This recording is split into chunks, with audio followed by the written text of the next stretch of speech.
사순절이 시작되었습니다. 사순절은요, 예수님의 부활하신 부활절을 전해서 40일 동안 십자가를 묵상하고 또 그리스도의 부활을 대망하는 우리 기독교에서는 가장 뜻깊은 시간입니다. 이 시간이요, 이 때가 봄이죠. 여러분, 이제 4월 22일이 부활주일인데 그때가 되면 지금보다도 더 따뜻하고 모든 면에 있어서 활력이 넘칠 겁니다. 저는 이 부활절이 봄에 있는 게 너무 좋은 것 같아요. 우리 모두가 느끼는 것처럼 봄은 어떤 계절입니까? 겨울을 지난 움츠렸다가 활짝 펴는 아무것도 없었던 보이지 않았던 곳에서 이제 새로운 생명이 움터나는, 마치 우리의 삶처럼 우리는 아무것도 아닌데, 우리는 죄인이었는데 성령님이 우리 가운데 함께 하심으로 예수 그리스도가 부활하신 그 사건이 믿어지기 때문에 이제는 더 이상 우리의 심령이 꽝꽝 얼은 겨울이 아니라 따뜻한 봄날이 되어서 꿈꿀 수 있고 또 무엇인가 새로 시작할 수 있고 지금이 아닌 영원한 하나님 나라에서 우리가 다시 눈뜰 수 있다라고 하는 소망이 있는 것이 바로 부활이라는 거예요. 이 사순절 기간을 그리스도와 함께 고난받고 또 내가 응당 받아야 될 지금의 이 무거운 십자가를 포기하지 않고 끝까지 지고 나가실 때 우리가 주님과 함께 부활하는 그 부활절 또한 주님 앞에 서는 그날 우리에게 기쁨이 넘치게 될 줄 믿습니다. 우리가 어떤 장소에 가게 되면 때에 맞는 옷이 있습니다. 장례식장에 가면 장례식장에 맞는 옷이 있겠죠. 결혼식장에 가는 사람은요, 결혼식에 맞는 옷이 있을 것이고, 여러분 지금 다 교회 오셨는데 교회 오셨을 때 입는 옷과 평상시에 입는 옷이 다른 분이 계실 거예요. 물론 그것이 고가가 아니어도 괜찮습니다. 하나님 앞에 서기 때문에 내가 평소보다 더 정결한 옷, 깔끔한 옷, 그것이 바로 우리가 때에 맞는 옷이라고 생각합니다. 하나님 나라에 들어가는 사람들도요, 옷이 필요해요. 맞춤 옷이 필요한데, 마태복음 22장의 말씀에 보면 어느 한 마을에 임금이 모든 사람들을 이 결혼식장에 잔치에 초대를 합니다. 많은 사람들이 섞여 있어요. 그런데 이 임금이 딱 보니까 어떤 사람이 예복을 입지 않은 거예요. 그러니까 그 사람을 불러서 나가라 그러면서 그 혼인잔치에서 쫓겨나는 장면이 마태복음 22장에 예수님의 비유를 하는 거예요. 왜 그 잔치에 초대를 해놓고 이제 와서 쫓아내는가? 무엇을 입지 않아서요? 예복을 입지 않아서, 예식에 걸맞는 옷을 입지 않았기 때문에. 그럼 도대체 그 옷이 뭐길래 왜 그 분위기 좋은 데서 내가 기껏해서 왔는데 쫓겨나는 그런 일이 생겼을까요? 요한계시록 19장 말씀에 보면 여호와의 혼인 기약이 이르렀고 그의 아내가 자신을 준비하였으므로 그에게 빛나고 깨끗한 세마포 옷을 입도록 허락하였으니 그 세마포 옷은 성도의 옳은 행실이니라 라고 말씀하고 있는 거예요.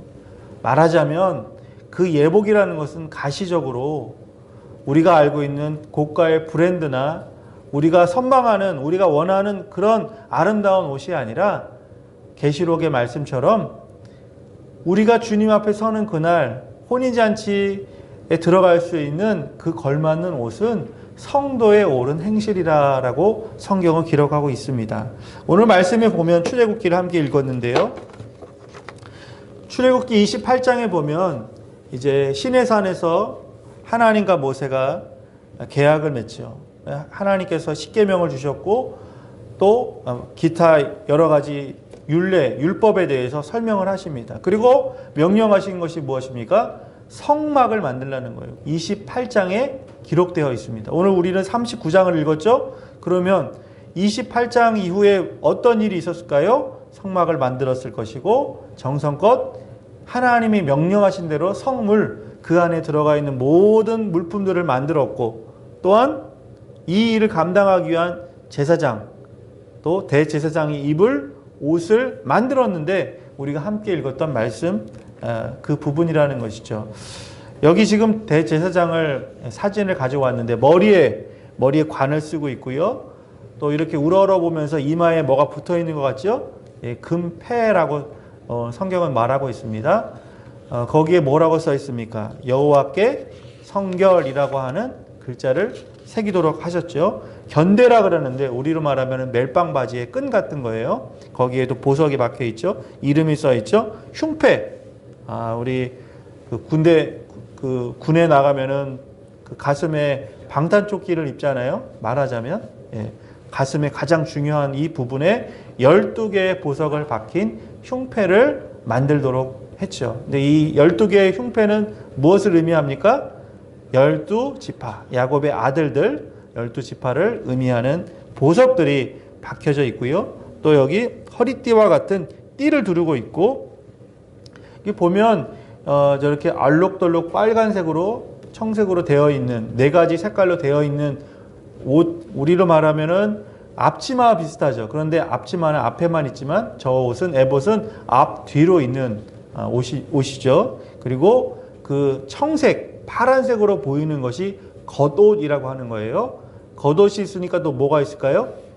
속옷. 우리로 말하면은 우리가 보통 이제 속옷 위아래 있고 아래 있고 그렇잖아요. 근데 이스라엘 사람들은 그런 우리와 같은 속옷 개념이 아니라 바로 이런 것이 흰색, 그 안에 그냥 위아래 여자분들이 입으시는 원피스 같은 얇은 것들이 당시에 입었던 속옷 개념이라는 것이죠. 하나님의 나라에 합당한 삶, 오늘 말씀의 제목인데요. 자, 그렇다면 하나님의 나라에 합당한 삶, 하나님의 나라, 천국, 혼인잔치, 거기에 들어갈 걸맞는 옷을 입은 사람은 어떤 사람일까요? 우리는 보통 그걸 드레스 코드라고 합니다.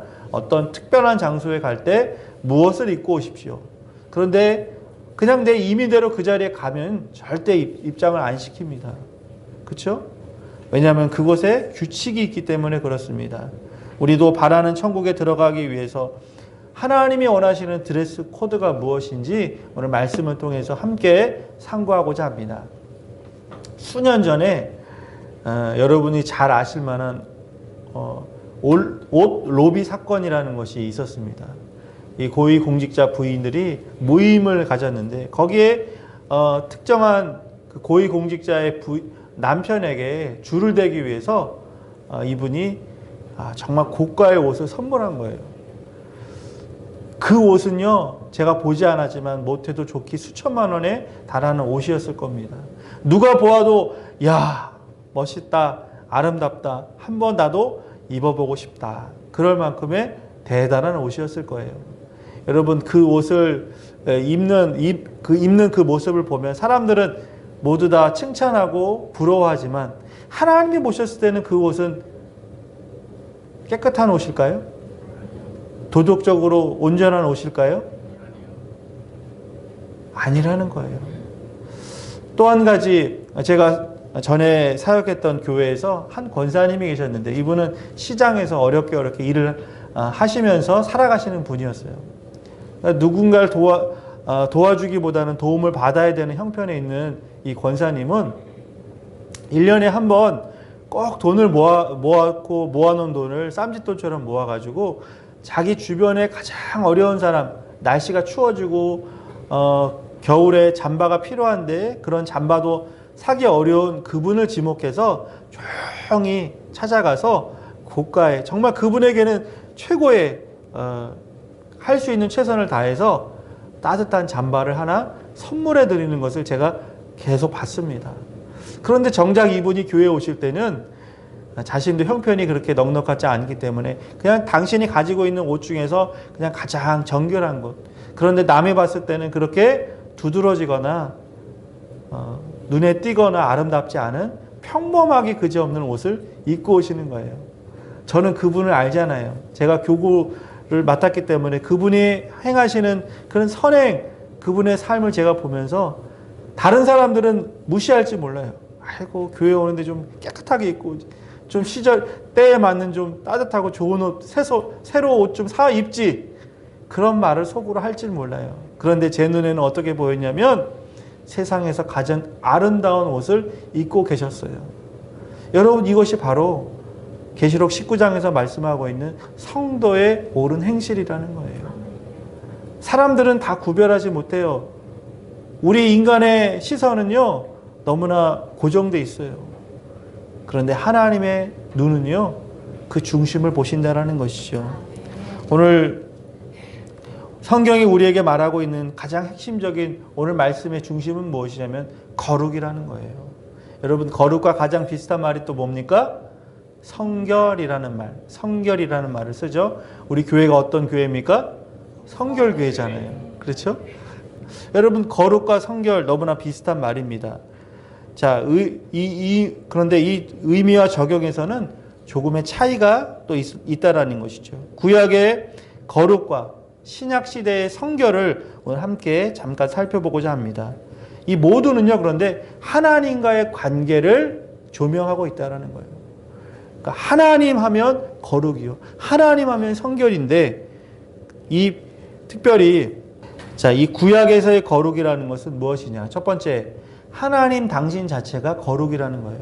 자, 따라합니다. 하나님 당신 자체가 거룩이십니다. 이 구약에서 강조하는 것이 무엇입니까? 하나님을 나타낼 때, 당신됨을 나타낼 때 중요한 것이 하나님은 거룩하시다라는 것이죠. 하나님의 본질은요, 그 속성은 거룩이라는 거예요. 그분은 거룩하신 분이에요. 그 거룩은요, 그 어떤 피조물과 비교 불가한 독특하고 특별한 성품이 거룩입니다. 하나님의 거룩은요, 어떤 피조물도 근접할 수 없을 만큼의 거룩함입니다. 모세가 하나님 앞에 떨기나무 가운데 서게 되죠. 하나님이 다가오지 말라고 하십니다. 그렇죠? 그리고 내 발에 신을 벗으라고 하시면서 하시는 말씀이 내가 서 있는 곳은 거룩한 곳이다 라고 말씀하시죠. 여호수아도 마찬가지입니다. 이제 하나님께서 명령하신, 모세가 없이 가나안 땅에 들어갈 때 뭐라고 하십니까? 내 발에 신을 벗으라. 내 서 있는 곳은 거룩한 곳이니. 성경 곳곳에서 보면 하나님이 당신을 나타내실 때 모두 이 거룩이 사용됐다라는 거예요. 그런데 우리는 거룩하지 못하거든요. 거룩을 추구하지만 덜 거룩하죠. 때가 묻은 거룩이죠. 그러니까 하나님 앞에 서기가 두려운 겁니다. 감히 하나님 앞에 설 수가 없는 거죠. 여러분, 정오의 태양빛을 잠시 눈을 뜨고 바라보면 어떻습니까? 눈이 시리잖아요. 오래 그렇게 하기가 쉽지가 않습니다. 그런데 하나님은요, 정오의 저 태양빛보다 1000배, 1000배 더 밝으신 분이고 더 거룩하신 분, 우리가 감히 쳐다볼 수도 없는 그분이 바로 하나님이시고 그분의 본질이 거룩이라는 것이죠. 자, 두 번째는 하나님과의 관계에서의 거룩이에요. 그러면 그 하나님만 그냥 도도하게 거룩하신 것이 아니라 하나님이 우리에게 거룩하라고 명령하시는 거예요. 내가 거룩하니 너희도 거룩하라. 왜냐하면요, 교제하기 위해서, 친밀하기 위해서. 우리가 유유상종이라는 말을 하잖아요. 그렇죠? 하나님이 거룩하시니까 하나님과 친해지시려면, 하나님과 가까이 하시려면 우리도 당연히 거룩한 삶을 살아야 된다는 거예요. 그런데 거룩이 그렇게 그냥 나 거룩할래 한번 이렇게 얘기한다고 되는 게 아니잖아요. 거룩을 날마다 훈련해야 되는 거예요. 거룩한 삶을 위해서 내 자신을 하나님 앞에 날마다 쳐서 복종케 해야 된다는 거예요. 여러분, 이 사순절 기간이 바로 거룩하기 위해서 몸부림치는 시간이고, 하나님의 그 거룩에 가까이 하기 위해서 내 삶을 정리하고 정돈하고 돌아서서 하나님 앞에 내 자신을 면밀하게 말씀 가운데 서는 그 시간이 바로 이 사순절의 시간이라는 것이죠. 자, 구약에서의 거룩, 오늘 함께 읽었던 그 말씀과도 연결이 되죠. 성전과 제사를 위한 필수 요소라는 거예요. 자, 우리 성전의 기물 모든 것은요, 하나님께서 금으로 만들도록 하셨습니다. 중요한 것은 다 금으로 만들도록 하셨습니다. 여러분, 금은 어떤 겁니까? 무엇을 상징하는 겁니까? 맞습니다.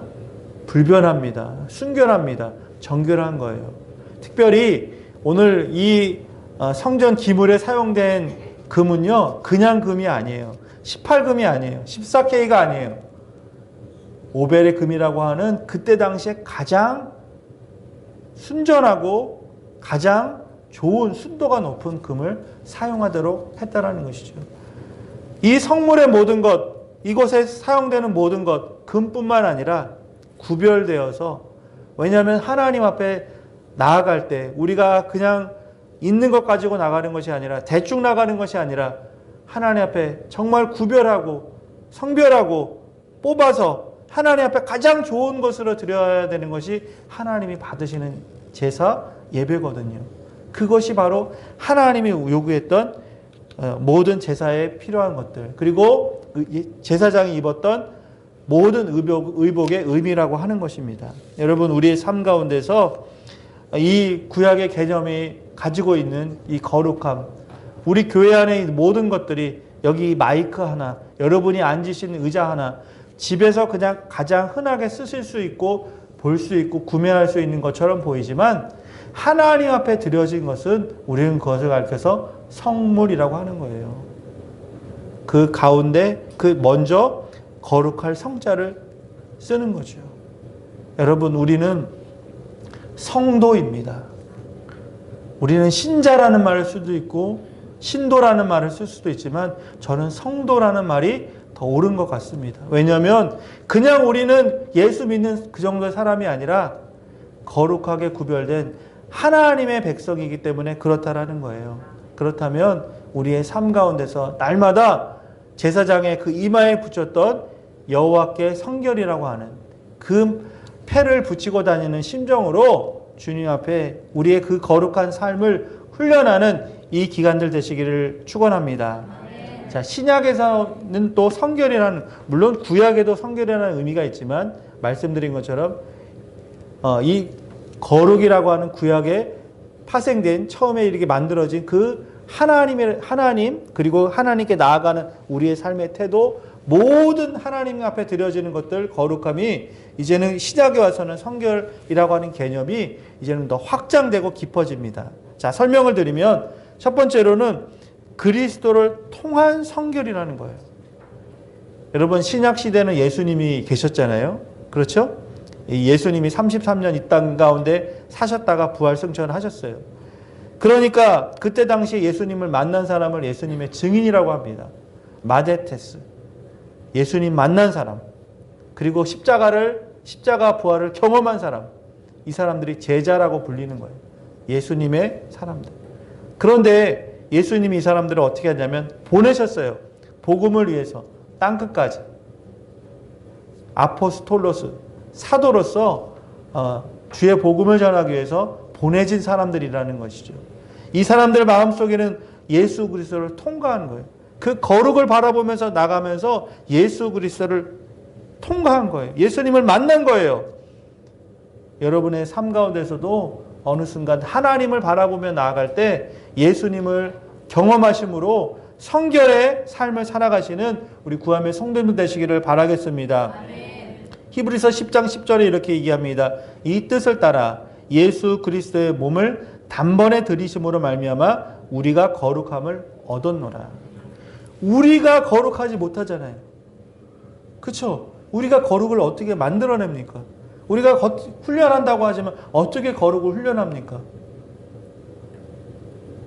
예수 그리스도께서 우리를 위해서 십자가에서 달려 죽으심으로 말미암아서 그 사건이 나의 사건이 될 때, 그 사건이 믿어질 때 우리의 삶의 거룩은, 성결은 이제 한 발 뛰어 넘는 거예요. 그 성결은 시작된다는 거예요. 이미 여러분 가운데 예수 그리스도를 영접하셨고 예수 그리스도를 오늘도 이 시간 믿으며 나가실 때 그 성결이 더 깊어지시기를 바라겠습니다. 두 번째로는요, 내적인 성결이라는 거예요. 자, 구약 시대에는 제사가 중요했습니다. 그렇죠? 제사 드리고 나면 속에 무슨 생각을 해도 그건 누구도 모른다고 생각을 할 수도 있죠.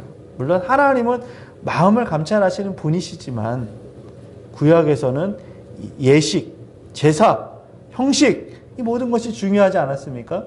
그러니까 예수님 곁에 대제사장이나 서기관이나 많은 종교 지도자들은 어떻게 했습니까? 겉으로만 거룩을 흉내냈던 거예요. 그렇죠? 겉으로만 교인이 아니라 겉으로 저 사람 믿음 좋은가 보다. 새벽 기도하고 철야 와서 기도하고. 물론 그분의 신앙 대단한 거죠. 그런데 하나님의 관점에서 정말 성결함과 그것은 그분의 내면을 들여다봐야 된다는 거예요. 속사람이 변화되어야 되는가. 정말 여러분 겉으로 행하는 것은 얼마든지 사람을 속일 수 있어요. 그렇듯하게 얼마간은 속일 수가 있어요. 그런데 하나님은 속일 수 없습니다.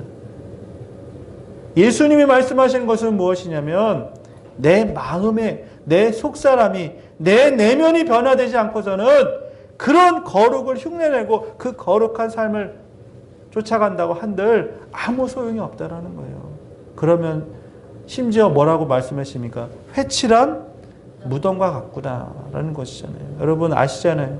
예전에 그 무덤을 이렇게 하나 만들면 누구 무덤인지는 모르지만 그 임시로 무덤을 만들거나 아니면 그것이 정말 무덤답지 않게 좀 멋있게 하기 위해서 회칠을 했잖아요. 그런데 그 안에는 뭐가 들어가 있습니까? 그렇죠. 썩은 시체가 들어가 있잖아요. 살아날 수 없는 그 뼈와 다 문드러져가는 냄새나는 살이 있잖아요. 바로 종교 지도자를 향해서 겉으로만 거룩한 척하는 삶을 살아가는 그들을 위해서 오늘날도 예수님께서 말씀하고 있다는 것이죠. 여러분 이 사순절 기간이 이제는 속사람을 우리가 다듬어야 된다는 거예요. 내 내면을 좀 더 깊이 성찰하면서 객관적으로 하나님의 말씀에 나를 비춰봤을 때 나는 과연 하나님의 앞에 설 수 있을까? 하나님이 어느 순간 나에게 찾아오셔서 내 속을 다 열어보셨을 때 나는 정말 당당하게 주님 앞에 설 수 있을까? 아니면 부끄러워서 도망가는 그런 사람이 될 수 있을까라고 하는 것들, 오늘 이 내적인 성결을 이뤄야 되는 사람을 살아가야 된다는 것입니다. 여러분 예수 믿으면 거듭납니다. 할렐루야. 거듭났다라는 건 새로 태어난 거예요. 여러분 새로 태어난 그 모습대로 영원히 살고 싶으세요? 내가 자녀를 낳는데 나이가 30 먹도록 엄마 우유를 먹어야 된다고 생각해 보세요. 기저귀를 차야 된다고 생각해 보세요. 좋아 보입니까? 아니요. 거듭났으면 성장해야 돼요. 자라야 돼요. 예수 10년 믿고 20년 믿었으면 거기에 걸맞는 신앙생활, 거기에 걸맞는 하나님이 합당한 열매를 반드시 맺어야 된다는 것이 바로 내적인 성결이라는 거예요. 그것을 가리켜서 신학에서는 성화라고 얘기합니다. 뭐라고 얘기한다고요? 성화. 주님을 닮아가는 거예요. 나는 거룩하지 않은데, 나는 이제 시작인데, 그러나 여기에 만족하지 않고 한 걸음 한 걸음 주님께 다가가는 모습. 내가 작년보다 올해 더, 내가 지난날보다는 이번 달이, 어제보다는 오늘이, 또 내 소망하기는 오늘보다 내일이 하나님 앞에서 더 깊어지고 더 진지하고 우리의 삶이 하나님 앞에서 주님 닮아가는 모습으로 날마다 거듭나서 이제는 정말 주님 앞에 언제 우리가 설지 모르지만 그날이 두렵고 떨리는 날이지만 언제나 그날이 또 기다려지는 그런 성화된 삶으로 살아가는 구함의 성도님 되시기를 바라겠습니다. 마지막 세 번째로는 믿음과 순종을 통한 성결이라는 거예요. 하나님 앞에 믿음으로 반응하는 거예요. 하나님 지금 어렵지만 순종하겠습니다. 주의 길을 걸어가겠습니다. 성결한 삶을 선택하겠습니다. 그러할 때 하나님께서 그에게 함께 하신다는 것이죠. 오늘 말씀 결론입니다. 함께 우리 제사장의 의복을 봤는데요. 그 모든 것의 의미의 결론은 이 제사장의 이마에 썼던 여호와 앞의 성결이라는 거예요. 여러분 이 여호와 앞의 성결이라는 거는 히브리어의 말씀 보면 코데시 라이흐와라고 하는 단어를 사용합니다. 이 라라는 것은 누구누구에게라고 하는 거예요. 그래서 영어로는 Holiness to the Lord. 우리 성경에 사용하고 있는 성경에는 여호와께 성결, 그렇죠?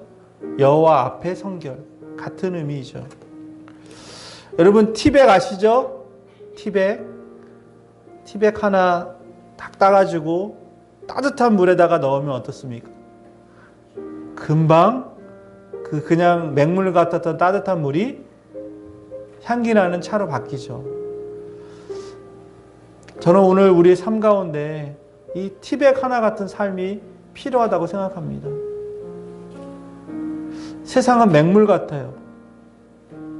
때로는 너무 뜨겁고 너무 차갑고 무미건조한 삶을 세상을 살아가는 것 같아요. 그런데 티백 하나만 넣으면 그 한 잔의 여유, 한 잔이 주는 기쁨, 우리가 성도로서 살아가는 것, 우리가 세상에 나가서 큰 일을 하지 못할지라도 내가 마주하고 있는 이 하루의 삶 가운데 내가 오늘 만나는 그 한 사람에게, 우리 가족들에게, 내 자녀들에게, 우리 부모님에게 따뜻한 말 한마디, 격려, 작은 선물, 또 그를 위해서 하는 나의 간절한 기도, 저는 이것이 티백 한 잔의 영향력이라고 생각합니다. 여호와 앞에 성결 멀리 있지 않습니다. 가장 가까운 곳부터, 오늘부터 하나님 앞에서 그 성결을 훈련하고 믿음으로 반응하고, 그래서 하나님 앞에 우리가 감히 설 수 없지만 점진적으로 성화되어 갈 때 하나님께서 우리를 영화롭게 하시는 그날까지 오늘 이 사순절의 행진이 계속되기를 소망합니다. 우리 한 말씀을 기억하시면서 함께 기도하는 시간 갖도록 하겠습니다.